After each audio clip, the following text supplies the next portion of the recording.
ایک رات امیر المومنین حضرت عمر بن خطاب رضی اللہ تعالیٰ عنہ اپنے خادم کے ساتھ گشت کے لیے نکلے۔ مدینے کی گلیوں میں لوگوں کے حالات معلوم کرنے کے لیے گھومتے پھر رہے تھے۔ چلتے چلتے انہیں تھکاوٹ محسوس ہوئی تو وہ ایک گھر کی دیوار سے ٹیک لگا کر آرام کی غرض سے کھڑے ہو گئے۔ اتنے میں صبح بھی روشن ہو گئی۔ اس گھر کے اندر سے ایک بوڑھی عورت کی آواز آ رہی تھی اور وہ اپنی بیٹی کو دودھ میں پانی ملانے کا حکم دے رہی تھی، لیکن لڑکی ماں کے اس حکم کی تعمیل سے انکار کر رہی تھی۔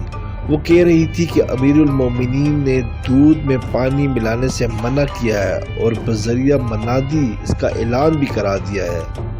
ماں نے بیٹی سے کہا کہ اس وقت عمر تمہیں دیکھ رہے ہیں جو تم ان سے ڈر رہی ہو۔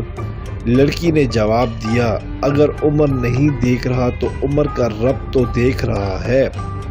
حضرت عمر بن خطاب نے اس نوجوان لڑکی کی دینداری امانت داری سے بہت مسرور اور متاثر ہوئے۔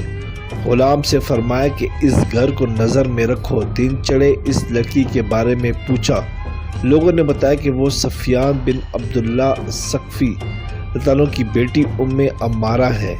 جب یہ معلوم ہو کہ وہ ابھی کنواری ہے تو حضرت عمر رضی اللہ تعالیٰ عنہ نے اپنے تمام بیٹوں کو بلایا اور پوچھا کہ تم میں سے کون اس لڑکی سے شادی کرے گا۔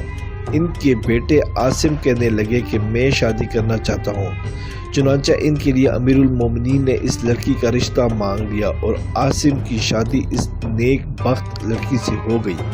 عاصم کے ہاں بیٹی پیدا ہوئی، اس کا نام ام عاصم رکھا گیا۔ یہ عمر فاروق رضی اللہ عنہ کی پوتی تھی۔ جب سن بلوغت کو پہنچی تو ان کی شادی مروان بن حاکم کے بیٹے عبدالعزیز سے ہوئی اور اب ام عاصم کے ہاں ایک بیٹا پیدا ہوا۔ اس کا نام انہوں نے اپنے دادا کے نام پر عمر رکھا۔ یہ وہی عمر بن عبدالعزیز ہیں جو خلیفۃ المسلمین ہیں، جنہیں پانچواں خلیفہ راشدہ بھی کہا جاتا ہے، کیونکہ ان کے دور میں اسلام کا شباب لوٹ آیا تھا۔ یہ ثمرہ تو ایک نیک اور متقی لڑکی کی خدا خوفی کا تھا۔